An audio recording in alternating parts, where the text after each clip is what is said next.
I have a set of 5 steel modern rounded lights for you to use. These are a set of 5 static meshes to use in UE5, ready to go. And really quick, you can grab these static meshes to use and many more assets that are available on WoLD Level Design Patreon. And if you become a supporter, then you get these assets and more to create your environments with.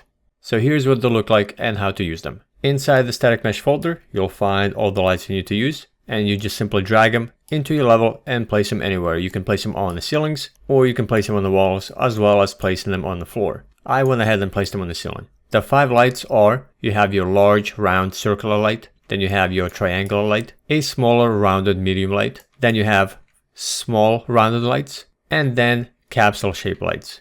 Their pivot point will already place them on top of the surface. So whether you drag them on top of the floor, the ceiling, or the wall, you just simply position it and then rotate it, and the pivot point will align them and position them on top of the surface.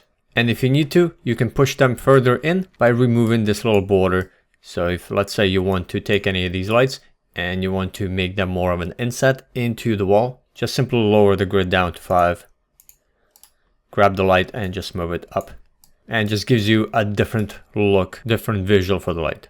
All the lights use the same steel material, and they have a second material, which is the emissive property, where the light is coming from. And you'll find the material inside the materials folder. There are 2, one for the steel, which is very simple. You can add more functionality to it if you need it, but it just has an albedo, roughness, metallic, and a normal map. And then you have a master material for emissive, which is also very simple, and it just has properties for emissive color, intensity, and they have been converted to a parameter with a material instance created, which allows you to control the emissive property. Let me go ahead and bring that up. Let me go ahead and reset these back to default.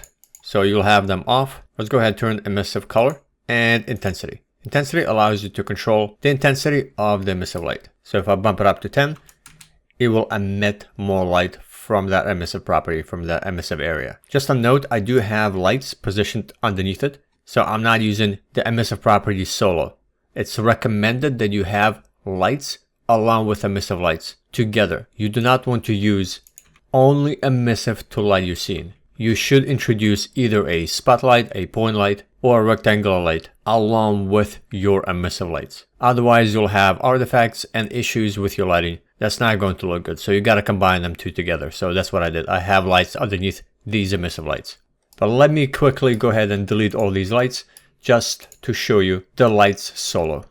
So let me quickly select them all and just delete them. So here is the intensity of 10. The more you bump it up, the more light is going to give off and the brighter it will get. Let me bring it down to 10, maybe 5. And then you have ability to adjust emissive color. So you can change this color to anything you want and it will emit and light your scene with that color. And maybe let's bump it up to 15 so it's brighter. And just a note, you can see how splotchy it gets when you're only using emissive lighting. This is why you want to introduce a physical light with your emissive lights. So because you are going to be using these 2 lights together, if you change in the color of the emissive, you should also change the color of the lights. So here I have the physical light, the emissive color has been changed. And then I also have a physical light, which is a rectangular light. So changing the color on the emissive, you should also change the color on the light itself, so it's not white. So let me go ahead and let's say I want it red. For my emissive property, I'm going to copy the hex linear or hex sRGB, just a value that it will match to the same color. I'm going to go with sRGB value. Just going to copy this, Control C. Then I'm going to select my light. Let me go into the properties for it and change the color to this so it matches.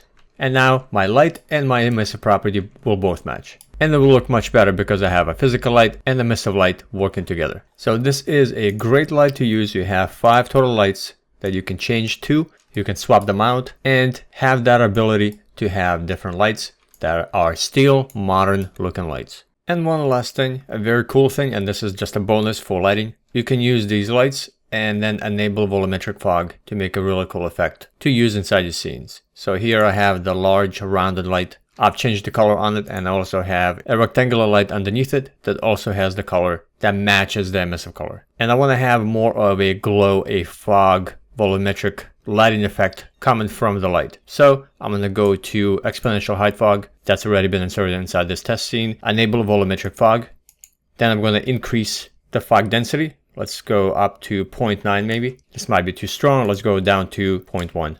Then I'm going to select the rectangular light, and each light has ability to control the volumetric property that you just enabled from the exponential height fog. So if I scroll down, you will have volumetric scattering intensity. So if I increase this to, let's say, 10, this will create the volumetric effect from the rectangular light to give you that foggy volumetric light shafts inside your scene. And I can bump it up a little higher. So here's before the fog, and here's after. Creates a very cool effect of atmosphere inside your scene. And last, make sure you check out the post with a full video on how to use these assets so you place them into your project correctly and they show up and you can use them right away. And that video and that post will be linked in the post for these assets.